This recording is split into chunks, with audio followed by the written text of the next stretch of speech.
বল, hide করো শাহরুখ খানকে।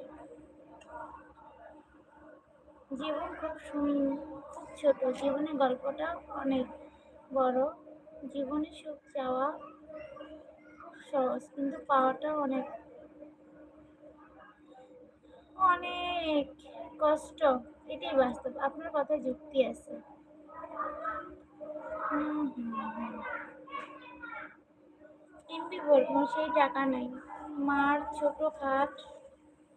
কিস্তি ছোটখাটো কিস্তি রয়েছে। 1 লাখ উঠাইছিল, 70,000 গেছে এখন। ঈদের কিস্তি শেষ হবে, যাক আলহামদুলিল্লাহ।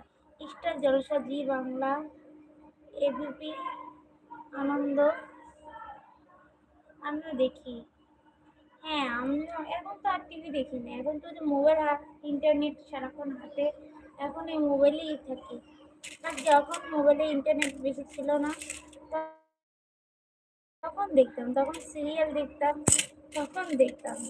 আবার ওই যে লাইভ টিভি মনে হয়, লাইভ, ওটার ভিতরে যে আপনাদের ছাড়তো, ওই যে দেব, কি জানি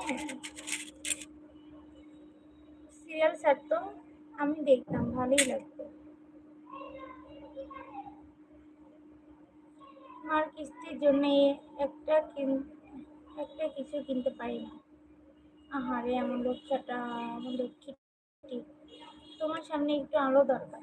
কেন আমার সামনে আলো দরকার? কিসের বলো? কিসের আলো দরকার আমার সামনে?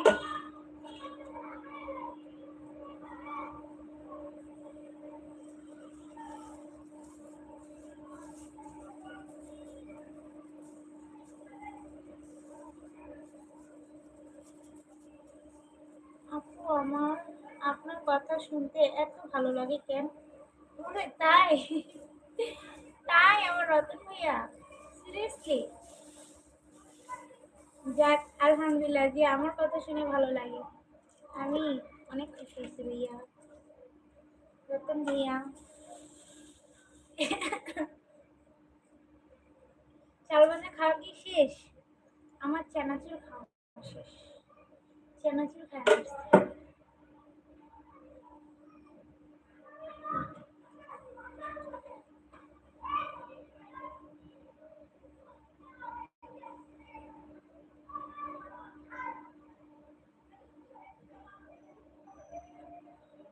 এই 15 তারিখে সবরাত, 1 তারিখে রমজান। আচ্ছা, রমজানে মনে হয় আর লাইভ করতে পারবো না। কখন করবো লাইভ?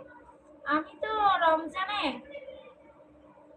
আমি যে মামগো মা, গলা পানি আছে না, পানি তৃষ্ণা, আমি রোজা ভাঙলে আমি কিন্তু ওই যে সবাই বুড়ি মুড়ি মুট এগুলা খায় না, আমি মুড়ি মুট খেতে পারি না। তার ভিতরে আমি ফল পাকড়াও খেতে পারি না। আবার আমি কতগুলো পেঁয়াজ মাছ এগুলো বানাই, সেগুলো খেতে পারি না। আমি শুধু খালি পানি খাই, খালি পানি খাই।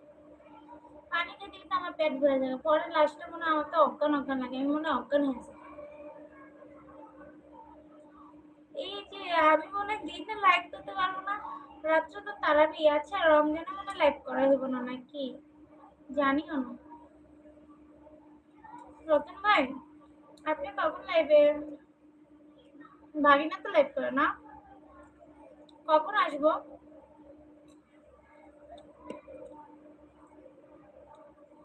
লাইভে আরো ভালো হয় হলে, লাইভ আরো আলো হলে ভালো হবে। লাইভ আমি এমনি যদি ফিরি তাহলে ঠিক হবে। আমি তো এইভাবে ফোকাস করি, এখন আমার আলোটা এইভাবে আমার মুখে পড়ে। যদি আমি আগে তো ওইভাবে করতাম, দেয়ালের সাথে ওখানে বসলাম, আমি দেখাই তোমাদের কিভাবে। যদি এইভাবে আসি, এইভাবে ঠিক হয়, দেখছো? এইভাবে ঠিক হয়, কিন্তু আমি এইভাবে বুঝতে ভালো লাগে না, বিরক্ত লাগে আমার তো। এইভাবেই একটা বসতে বসতে অভ্যাস হয়েছিল আয়নার সামনে, এখানে বসতে বসতে অভ্যাস হয়েছিল, কি করে ভালো লাগে না,